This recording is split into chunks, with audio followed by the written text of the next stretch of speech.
Record ഭൂരിപക്ഷത്തിലാണ് Malappuram ജില്ലയിലെ 2 ലോക്സഭാ മണ്ഡലത്തിലും മുസ്ലിം league വിജയിച്ചു കയറിയിരിക്കുന്നത്. മുസ്ലിം ലീഗ് മത്സരിച്ച എല്ലായിടങ്ങളിലും ഈ നിലയിലുള്ള മിന്നും വിജയം ലീഗിന് നേടാൻ സാധിച്ചു എന്നുള്ളതാണ്.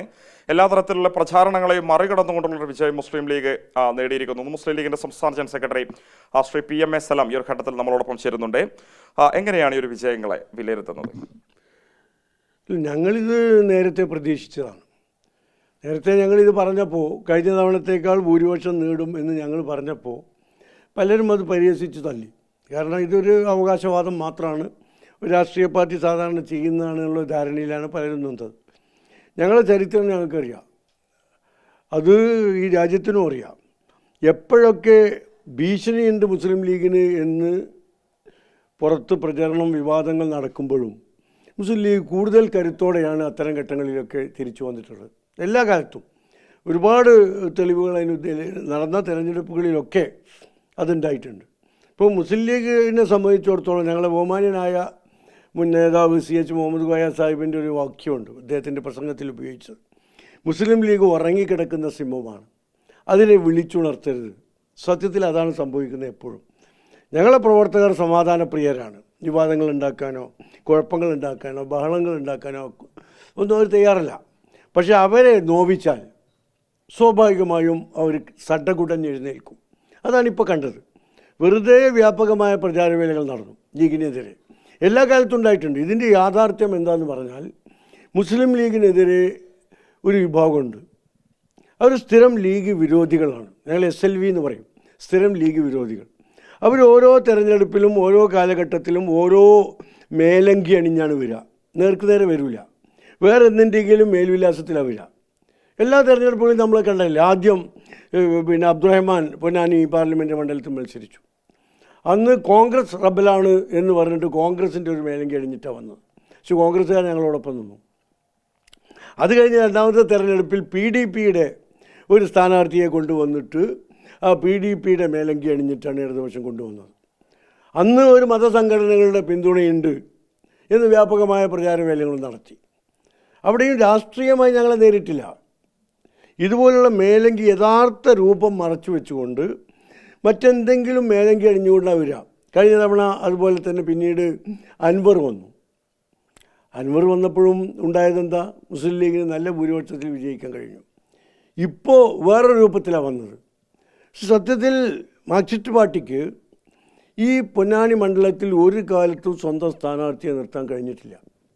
മുസ്ലിം ലീഗിനോട് നേരിട്ട് ഏറ്റുമുട്ടാൻ, മത്സരിക്കാൻ, തെരഞ്ഞെടുപ്പിൽ മത്സരിക്കാനുള്ള ഒരു കഴിവ്, ഒരു ധൈര്യം, ഒരു ആത്മവിശ്വാസം മാർക്സിസ്റ്റ് പാർട്ടിക്ക് ഒരു കാലത്തും ഉണ്ടായിട്ടില്ല എന്നുള്ളതിനാണ് തെളിവ്. ഇത്തവണ കൊണ്ടുവന്ന സ്ഥാനാർത്ഥി ഞങ്ങളെ സംബന്ധിച്ച് ഞങ്ങൾ അന്നേ പറഞ്ഞു, കേരളത്തിലും ഈ പൊന്നാനി മണ്ഡലത്തിലൊക്കെ ഇതുവരെ കണ്ടതിൽ വെച്ച് ഏറ്റവും ദുർബലനായൊരു സ്ഥാനാർത്ഥി. എന്തായിരുന്നു അയാളുടെ ക്വാളിഫിക്കേഷൻ? അങ്ങനെ ഒരു സ്ഥാനാർത്ഥിയെ തിരഞ്ഞെടുക്കാൻ മാർക്സിസ്റ്റ് പാർട്ടിയെയും അതിൻ്റെ മുഖ്യമന്ത്രിയെയും പ്രേരിപ്പിച്ച ചേതവികാരം എന്താ? വ്യാപകമായ പ്രചാരവേല നടത്തി.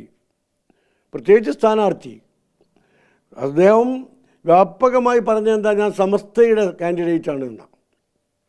സമസ്ത പറഞ്ഞിട്ടില്ല ഞങ്ങളുടെ കാൻഡിഡേറ്റാണ്. പക്ഷേ സ്ഥാനാർത്ഥി സമസ്തയുടെ കാൻഡിഡേറ്റാണ് എന്ന് പറഞ്ഞിട്ടാണ് പ്രചാരണം നടത്തിയത്. എല്ലാ മഹല്ല് കമ്മിറ്റികളുടെ പ്രസിഡന്റ് ഭാരവാഹികളെ വിളിച്ചിട്ട് അദ്ദേഹം പറഞ്ഞു എന്നെ സമസ്ത നിർത്തിയതാണ്. എല്ലാ പള്ളി കമ്മിറ്റി ഭാരവാഹികളെയും സന്ദർശിച്ചിട്ട് അദ്ദേഹം പറഞ്ഞു സമസ്ത നിർത്തിയതാണ്. അത്തരമൊരു പ്രചാരവേലയാണ് അദ്ദേഹം നടത്തിയത്. സത്യത്തിൽ അത് സമസ്തയെ അപമാനിക്കലല്ലേ? സമസ്ത ഒരു രാഷ്ട്രീയ പാർട്ടിയല്ല. അത് തിരഞ്ഞെടുപ്പിൽ സ്ഥാനാർത്ഥികളെ നിർത്താറുമില്ല. പക്ഷേ ഹംസയെ നിർത്തിയ ആളുകളും ഇത് ഉപയോഗിച്ചു. വ്യാജമായി വോട്ട് കിട്ടാൻ വേണ്ടി ദുരുപയോഗം ചെയ്തു സമസ്തയുടെ സൽപ്പേര്. കേരളത്തിലെ ഏറ്റവും വലിയ മതസംഘടന, ലക്ഷക്കണക്കിന് അനുയായികളുള്ള സംഘടന, അതിൻ്റെ സ്ഥാനാർത്ഥിയാണ് എന്ന് പറഞ്ഞാൽ വോട്ട് കിട്ടുമെന്ന പ്രതീക്ഷയാണ് ഹംസക്കുണ്ടായത്. ഹംസയെ നിർത്തിയ ആളുകൾക്കും അതാണ് തോന്നിയത്. ഈ സമസ്തയിലെ തന്നെ ലീഗ് വിരുദ്ധർ, വിശേഷം മുഷാവറ അംഗങ്ങളായ ഉമർ ഫൈസിയെ പോലെയുള്ള നേതാക്കൾ അങ്ങേക്കുൾപ്പെടെ എതിരെ രംഗത്ത് വന്നു. മുസ്ലിം ലീഗിനെതിരെ രംഗത്ത് വന്നു. LDFന് അനുകൂലമായ രീതിയിലുള്ള പ്രതികരണം നടത്തി. ഒരു വിഭാഗം പരസ്യമായി തന്നെ ഈ പൊന്നാനിയിൽ പ്രചാരണം നടത്തുന്ന ഒരു സാഹചര്യം ഉൾപ്പെടെയുണ്ടായി. അതിനൊക്കെ നൽകിയൊരു മറുപടിയാണോ ഈ വിജയം?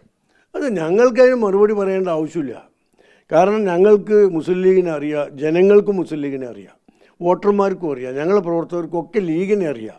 ഈ ഇടയ്ക്കിടയ്ക്ക് ഓരോ രൂപത്തിൽ ഞാൻ പറഞ്ഞല്ലോ, പലതരം മേലങ്കികൾ അണിഞ്ഞുകൊണ്ട് കാലാകാലങ്ങളിൽ ഇറങ്ങി വരുന്ന ചില ലീഗ് വിരുദ്ധ ശക്തികളുണ്ട്. അവർ പല കോലത്തിലും വരും. എവിടെയാണോ അന്ന് രക്ഷ അതിൻ്റെ കൂടെ നിൽക്കും. സ്ഥിരമായ ഒരു അഭിപ്രായം ഉണ്ടാവില്ല. അതാണ് ഇതാണ്. ഇപ്പോൾ മാർക്സിസ്റ്റ് പാർട്ടി അനുകൂലിച്ചുകൊണ്ട് കുറേ ആളുകൾ നിൽക്കുന്നുണ്ട്. ഇപ്പോൾ നിങ്ങൾക്കറിയാം, കണ്ണൂരിലെ സ്ഥാനാർത്ഥി മുക്കത്തെ ഒരു മുസ്ലിയാരുടെ വീട്ടിൽ വന്നു എന്ന് പറഞ്ഞു. എന്തിനാ വന്നത് എന്ന് ചോദിച്ചപ്പോൾ മുസ്ലിയാർ തന്നെ പറഞ്ഞത് നന്ദി പറയാൻ വന്നതാണ്. ശരി, സമ്മതിക്കുന്നു. എന്തിനാ നന്ദി? എന്തെങ്കിലും ഒരു ജോലി, ഒരു സഹായം ചെയ്തു കൊടുത്താലല്ലേ നന്ദി പറയുക. എന്തിനാണ് ഈ മുസ്ലിയാരോട് അദ്ദേഹത്തിന് നന്ദി പറയേണ്ടതുള്ളത്? ഈ ജയരാജൻ്റെ വീട്ടിൽ മതപരമായ കർമ്മങ്ങൾക്ക് അദ്ദേഹം പോയിട്ടുണ്ടാവില്ല. സാധാരണ മുസ്ലിയാക്കന്മാർ അതിനാണ് പോവുക. അങ്ങനെയാണ് നന്ദി കിട്ടുക. അങ്ങനെ പോയതായി നമുക്കാർക്കും അറിഞ്ഞുകൂടാ. പിന്നെ എന്തിനാ? അദ്ദേഹം കണ്ണൂരിലെ സ്ഥാനാർത്ഥിയായിരുന്നു. അപ്പോൾ ആ സ്ഥാനാർത്ഥി നന്ദി പറയണമെങ്കിൽ സ്ഥാനാർത്ഥിയെ തിരഞ്ഞെടുപ്പിൽ സഹായിച്ചിട്ടുണ്ടാകും. ആ സഹായത്തിനാണ് നന്ദി പറഞ്ഞ് അദ്ദേഹത്തെ വിജയിപ്പിക്കാൻ. ആ തെരഞ്ഞെടുപ്പിൽ മാർക്സിസ്റ്റ് പാർട്ടിയുടെ അരിവാൾ ചുറ്റിക നക്ഷത്രത്തിൽ മത്സരിച്ച MV ജയരാജനെ ജയിപ്പിക്കാനുള്ള പ്രവർത്തനങ്ങൾ നടത്തിയതിന് കണ്ണൂരിൽ നിന്ന് കാറെടുത്ത് ഇവിടെ വരെ വന്ന് അദ്ദേഹം നന്ദി പറഞ്ഞു. ഫലം എന്താ ഉണ്ടായത്? കഴിഞ്ഞ തവണ സുധാകരന് കിട്ടിയത് 1,00,000 താഴെ വോട്ടായിരുന്നു. 90,000 മുകളിലുള്ള വോട്ടായിരുന്നു. ഇത്തവണ 1.12 കിട്ടി. അപ്പോൾ ആ സഹായത്തിന് നന്ദി പറയേണ്ടത് തന്നെയാണ്. പക്ഷേ അതുകൊണ്ടാണ് ഞങ്ങൾ പറഞ്ഞത്, ഞങ്ങളെ മുസ്ലിം ലീഗിൻ്റെ സ്ഥാനാർത്ഥികളെ അദ്ദേഹം സഹായിക്കാതിരുന്നത് വളരെ നന്നായി എന്നതാണ് ഞങ്ങളുടെ അഭിപ്രായം. അപ്പോൾ ഇതുപോലുള്ള സഹായം അദ്ദേഹം പൊന്നാനിയിൽ കൊടുത്തിട്ടുണ്ടാവും. ആ സഹായം കൊണ്ടാണ് ഞങ്ങൾക്ക് ഈ വിജയം ഉണ്ടായത്. അപ്പോൾ ഇതിന് സമസ്തയുടെ പേര് ദുരുപയോഗം ചെയ്ത എല്ലാവരും, അത് നിങ്ങളെ മാധ്യമങ്ങളുടെ കൂട്ടത്തിൽ വലിയ മാധ്യമങ്ങളൊക്കെ ഇത് സമസ്ത മാത്രമായിരുന്നു തെരഞ്ഞെടുപ്പ് കാലത്ത് ചോദ്യം. വേറെ രാഷ്ട്രീയമോ ഭരണമോ മുന്നണിയെക്കുറിച്ചോ ഒന്നും ചോദിച്ചിരുന്നില്ല. സമസ്തയുടെ പേര്, അതിൻ്റെ സൽപ്പേര്, അത് ദുരുപയോഗം ചെയ്ത ആളുകൾ, അവരാണ് ഞങ്ങൾക്ക് ഈ വിജയം സമ്മാനിച്ചത്. ഇപ്പം മനസ്സിലായല്ലോ, മുസ്ലിം ലീഗ് അതിൻ്റെ അടിത്തറ ഭദ്രമാണ് എന്ന് മാത്രമല്ല, അതിന് പ്രകോപനം ഉണ്ടാകുമ്പോൾ, അതിന് ഭീഷണിയുണ്ട് എന്ന് വ്യാപകമായ പ്രചാരം ഉണ്ടാകുമ്പോൾ ഞങ്ങളെ കുട്ടികൾ ഉറക്കത്തിൽ നിന്ന് ഉണരും. അതാണ് ഈ തെരഞ്ഞെടുപ്പ് കാണിച്ചത്. അതുകൊണ്ട് തന്നെ അത് പൊന്നാനിയിൽ മാത്രമല്ല, കേരളത്തിലെ മുഴുവൻ റിസൾട്ടും അതിൻ്റെ പ്രതിഫലനമാണ്. കോഴിക്കോട്ടും വടകരയിലും കോഴിക്കോട് CPM സ്ഥാനാർത്ഥിയെ വിജയിപ്പിക്കാം എന്ന് ഈ പറഞ്ഞ കൂട്ടത്തിലെ ചില ആളുകളൊക്കെ ഉറപ്പ് കൊടുത്തിരുന്നു എന്നാണ് ഞങ്ങൾക്ക് കിട്ടിയ വിവരം. അവരെ വിശ്വസിച്ചത് കൊണ്ടാണ് കിട്ടുന്ന വോട്ട് പോലും കിട്ടാതെ പോയത്. ഇതേ വ്യക്തി തന്നെ മുക്കം ഉമർ ഫൈസി തന്നെ പറഞ്ഞിരുന്നു സംസ്ഥാന ജനറൽ സെക്രട്ടറി സ്ഥാനത്ത് നിന്ന് PMA സലാമിനെ മാറ്റണമെന്ന്. ഇപ്പോൾ ഇവിടെ മറുഭാഗത്തുള്ളൊരു ചിത്രം, അങ്ങ് പുനഃസംഘടനയ്ക്ക് ശേഷം സംസ്ഥാന ജനറൽ സെക്രട്ടറി ആയതിനു ശേഷമാണ് ഈ തെരഞ്ഞെടുപ്പ് വരുന്നത്. വലിയ ഭൂരിപക്ഷത്തിൽ ലീഗ് ജയിച്ച് കയറി വന്നു എന്നുള്ളതാണ്. സ്വാഭാവികമായും ഇവർക്കുള്ളൊരു മറുപടി അങ്ങയുടെ ആ ഒരു സ്ഥാനാരോഹണത്തിന് ശേഷം നൽകി എന്നുള്ളതും പറയാൻ കഴിയും. അല്ല, അങ്ങനെയൊന്നുമില്ല. ഇതൊരു സെക്രട്ടറിയുടെ വിജയമോ ഏതെങ്കിലും ഭാരവാഹിയുടെ വിജയമൊന്നുമല്ല. മുസ്ലിം ലീഗിനൊരു കൂട്ടായ്മയുണ്ട്, നേതൃത്വത്തെ അനുസരിച്ചുകൊണ്ട് മുന്നോട്ട് പോകുന്ന ഒരു കൂട്ടായ്മ. ആ നേതൃത്വത്തിൻ്റെ കീഴിൽ അച്ചടക്കമുള്ള അനുസരണയുള്ള ഒരു വിഭാഗം, ഒരു കൂട്ടായി പാർട്ടി പ്രവർത്തകർ ഒറ്റക്കെട്ടായി പ്രവർത്തിക്കുകയാണ്. അതിൻ്റെ വിജയമാണ്, ഞങ്ങളുടെ കൂട്ടായ്മയുടെ വിജയമാണ്. ഈ വിവാദത്തിലൊന്നും ഞങ്ങൾക്ക് പങ്കില്ല. ഞങ്ങൾ നേരത്തെ പറഞ്ഞ പോലെ എന്ത് പ്രകോപനം ഉണ്ടായിരുന്നാലും ഞങ്ങളെ സംബന്ധിച്ചിടത്തോളം അതൊന്നും ബാധിക്കുന്നില്ല. ഈ കൂട്ടായ്മ അത് കേരളീയ സമൂഹം 10-75 കൊല്ലമായി അതിൻ്റെ ഗുണം അനുഭവിച്ചു വരുന്നതാണ്. അത് നിലനിൽക്കണമെന്ന് ആഗ്രഹിക്കുന്നവരാണ് സമൂഹവും. ഇന്നലെ ഇപ്പോൾ ചാനലുകളൊക്കെ ചർച്ച ചെയ്തപ്പോൾ, പ്രത്യേകിച്ച് നിങ്ങളുടെ റിപ്പോർട്ടർ ചാനൽ പറഞ്ഞു, ഈ തെരഞ്ഞെടുപ്പിലെ ഏറ്റവും പ്രകടമായ സ്വാധീനവും കഴിവും തെളിയിച്ചത് മുസ്ലിം ലീഗാണ് എന്ന്. നികേഷും കൂട്ടരെ ഇന്നലെ ചർച്ച ചെയ്യുന്നത് ഞാൻ കണ്ടു. അപ്പോൾ അത് യഥാർത്ഥത്തിലുള്ള വിലയിരുത്തലാണ്. ഞങ്ങളെ സംബന്ധിച്ചിടത്തോളം ഇതിലൊന്നും യാതൊരു ഭയവുമില്ല. ഞങ്ങൾ ആരെന്ത് പറഞ്ഞാലും ഞങ്ങളുടെ പ്രവർത്തനവുമായി മുന്നോട്ട് പോകും. ഇനിയിപ്പോൾ അടുത്ത തെരഞ്ഞെടുപ്പ് വരുമ്പോൾ വേറെ എന്തെങ്കിലും പേരിൽ വരും. ഒന്ന് കഴിയുമ്പോൾ വേറൊന്ന് എടുത്ത് ആ സമയത്ത് കൊണ്ടുവരും. സ്വന്തം ചിത്രത്തിലും പേരിലും സ്വന്തം മേൽവിലാസത്തിലും വരാൻ ഈ ലീഗ് വിരുദ്ധ ഇടതുപക്ഷ ശക്തികൾക്ക് ഭയമാണ്. അതുകൊണ്ടാണ് ഈ മേലങ്കികൾ എടുത്തണിയുന്നത്. ഇതോടൊപ്പം ഒറ്റ കാര്യം, ഇപ്പോൾ ഈ സമസ്തയിലെ ലീഗ് വിരുദ്ധർ നടത്തിയ ഒരു നീക്കങ്ങൾ അമ്പെ പരാജയപ്പെട്ടു എന്ന് അങ്ങ് പറയുന്നുണ്ട്. സ്വാഭാവികമായി സമസ്തയുടെ നേതൃത്വം അതിനോട് സ്വീകരിച്ചൊരു നിലപാടിനെ എങ്ങനെയാണ് വിലയിരുത്തുന്നത്? പലപ്പോഴും സമസ്തയുടെ സംസ്ഥാന അധ്യക്ഷൻ ഉൾപ്പെടെ ഇക്കാര്യത്തിൽ രാഷ്ട്രീയ നിലപാട് ചോദിക്കുന്ന സമയത്ത് ഇഷ്ടമുള്ളവർക്ക് ഇഷ്ടപ്പെട്ട പാർട്ടിക്ക് വോട്ട് ചെയ്യാം, സമസ്ത ഒരു രാഷ്ട്രീയ സംഘടനയുടെ B ടീം അല്ല എന്ന രീതിയിലുള്ള പ്രതികരണങ്ങളൊക്കെ നടത്തിയിരുന്നു. അതല്ല, ഒരു മതസംഘടനകളെയും, സമസ്ത മാത്രമല്ല ഒരുപാട് മതസംഘടനകൾ കേരളത്തിലുണ്ടല്ലോ, വലുതും ചെറുതുമായിട്ടുള്ള ഒരു മതസംഘടനയെയും മുസ്ലിം ലീഗിൻ്റെ ബി ടീമായി ഞങ്ങൾ നിർത്താറില്ല. ഞങ്ങൾക്കങ്ങനെ അഭിപ്രായമില്ല. പക്ഷെ സമസ്തയിലും മുജാഹിദിലും ഒക്കെയുള്ള എല്ലാ മതസംഘടനയിലുമുള്ള പ്രവർത്തകർക്ക് അവരുടേതായ രാഷ്ട്രീയ അഭിപ്രായം ഉണ്ടാവും. അത് ആരും ആ സംഘടനയുടെ അഭിപ്രായമായി പുറത്തു പറയാറില്ല, വിവക്ഷിക്കാറുമില്ല. ഇവിടെ സംഭവിച്ചതാണ്. സമസ്തയിലുള്ള ലീഗല്ലാത്ത ആളുകൾ അവരുടെ അഭിപ്രായം സമസ്തയുടേതായി അവതരിപ്പിച്ചു. സമസ്തയുടെ ബഹുമാന്യരായ പണ്ഡിതർക്കോ നേതാക്കൾക്കോ അഭിപ്രായമില്ല. അവർ സമസ്തയുടെ കഴിഞ്ഞ കാലങ്ങളിലെ പൈതൃകവും പാരമ്പര്യമൊക്കെ നിലനിർത്തിക്കൊണ്ടാണ് തന്നെയാണ് മുന്നോട്ട് പോയത്. കാരണം സമസ്ത ബഹുമാനപ്പെട്ട പാണക്കാട് കുടുംബം, ആ തങ്ങന്മാരും ആ നേതൃത്വമൊക്കെ ഇല്ലാതെ എന്ത് സമസ്തയാണ് കേരളത്തിലുണ്ടാവുക? അത് തന്നെയാണ് മുസ്ലിം ലീഗിൻ്റെയും സമസ്തയുടെയും നേതൃത്വം. അവിടെ തന്നെയാണ്. ഭാരവാഹികളും പ്രസിഡൻറ്റും സെക്രട്ടറിയും ഒക്കെ ഉണ്ടാവും. പക്ഷേ കേരളീയ മുസ്ലിം സമൂഹം പാണക്കാട് കുടുംബത്തെ മാറ്റി നിർത്തിക്കൊണ്ട് ഒരു സംഘടനയെക്കുറിച്ചും ചിന്തിക്കില്ല എന്നതാണ് ഈ തെരഞ്ഞെടുപ്പ് പ്രകടമായി കാണിക്കുന്നത്. അത്രയേ ഉള്ളൂ. ഒരുപക്ഷെ അത് തിരിച്ചറിഞ്ഞതുകൊണ്ടാവും ഈ പണ്ഡിത സഭയിൽ തന്നെ പെട്ട ബഹാവുദ്ദീൻ നദിയെ പോലൊരു നേതാവ് ഇത് ഇക്കാര്യത്തിലൊരു തുറന്ന പറച്ചിലൊക്കെ നടത്തിയതല്ലേ? അദ്ദേഹത്തോടൊരു 48 മണിക്കൂറിനുള്ള വിശദീകരണം ചോദിക്കുന്നൊരു സാഹചര്യം ഉണ്ടായി. തീർത്തും എന്താ പറയുക, അത്തരം നീക്കങ്ങളൊന്നും സമസ്തയിൽ ഇതുവരെ ഉണ്ടായിട്ടില്ലെന്നാണ് ആ നേതാവ് തന്നെ പറയുന്നത്, പണ്ഡിതൻ. അല്ല, അത് സമസ്തയുടെ ആഭ്യന്തര കാര്യമാണ്, ഞാൻ അതിലേക്ക് ഇടപെടുന്നില്ല. മുസ്ലിം ലീഗിനെ സംബന്ധിച്ച് വലിയ വിജയം നേടിയല്ലോ. ഇനി ഒരു രാജ്യസഭാ സീറ്റിലേക്കുള്ള തെരഞ്ഞെടുപ്പ് വരാൻ പോകുന്നുണ്ട്. ആ ഒരു സ്ഥാനാർത്ഥി ആരാണെന്ന കാര്യത്തിൽ തീരുമാനമായോ? അത് ബഹുമാനപ്പെട്ട തങ്ങൾ 1-2 ദിവസം കൊണ്ട് പ്രഖ്യാപിക്കും.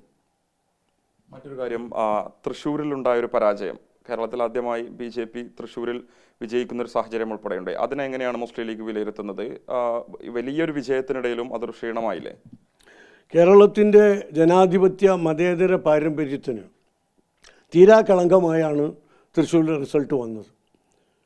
വലിയ കേരളീയ സമൂഹത്തെക്കുറിച്ച് പുറത്ത്, ഇന്ത്യക്കകത്തും പുറത്തുമുള്ള ഒരു വിശ്വാസമുണ്ട്. അതിനാണ് ക്ഷതമേറ്റത്.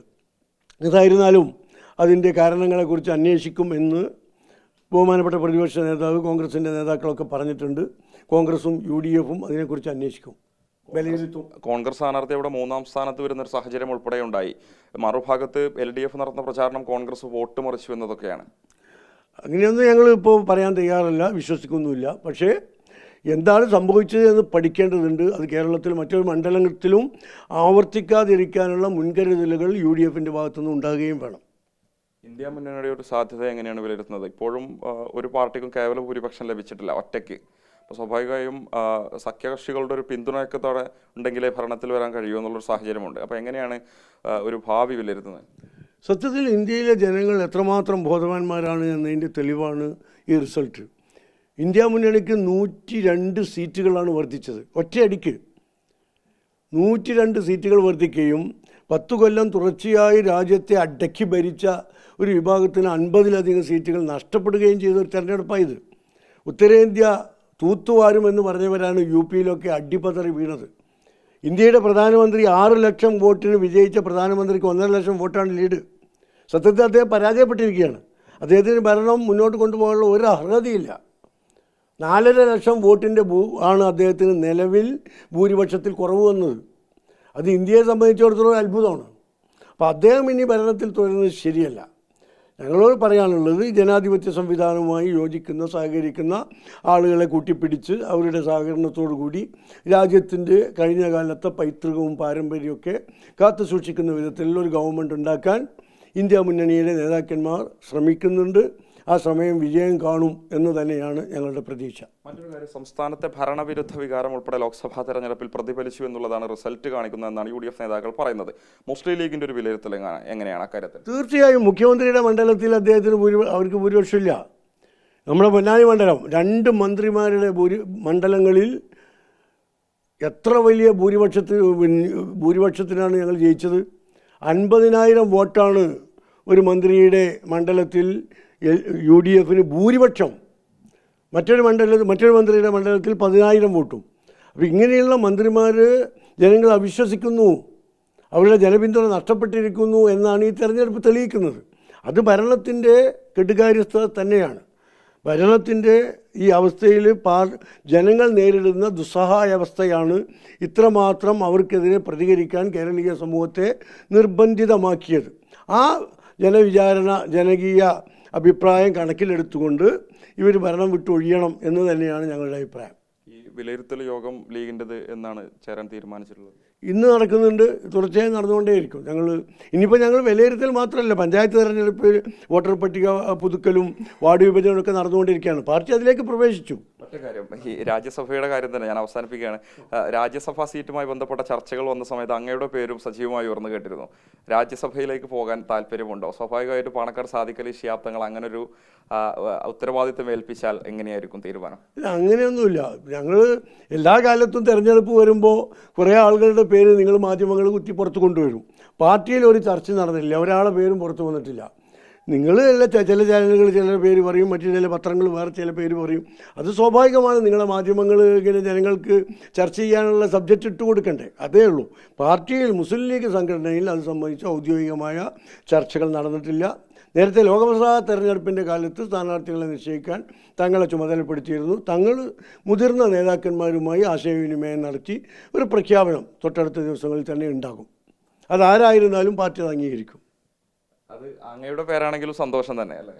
അല്ല, അത് സാങ്കല്പികമായ ചോദ്യങ്ങളിലേക്ക് ഞങ്ങൾ പോകണ്ടല്ലോ. പാർട്ടിക്ക് ആരെയും പറയാം. തീർച്ചയായും അത് തന്നെയാണ്. മുസ്ലിം ലീഗിനെ ആക്രമിക്കാൻ ശ്രമിച്ചവർക്ക്, ആ രീതിയിലുള്ള പ്രചാരണം നടത്താൻ ശ്രമിച്ചവർക്കുള്ള ഒരു മറുപടി വലിയ വിജയത്തിലൂടെ മുസ്ലിം ലീഗ് നൽകി. രാജ്യസഭാ സീറ്റിന്റെ കാര്യത്തിൽ ഉൾപ്പെടെ വരും ദിവസങ്ങളിൽ പാണക്കാട് സാദിഖ് അലി ശിഹാബ് തങ്ങൾ അന്തിമ തീരുമാനമെടുക്കുമെന്നുള്ളതാണ് മുസ്ലിം ലീഗിന്റെ സംസ്ഥാന general secretary PM A Salam ഈ ഒരു ഘട്ടത്തിൽ റിപ്പോർട്ടർ TVയോട് പ്രതികരിക്കുന്നത്. വീഡിയോ ജേർണലിസ്റ്റ് വിജിത്തൂർ കടവിനൊപ്പം reporter Mubashar P. Akbar, in reporter, Tirur.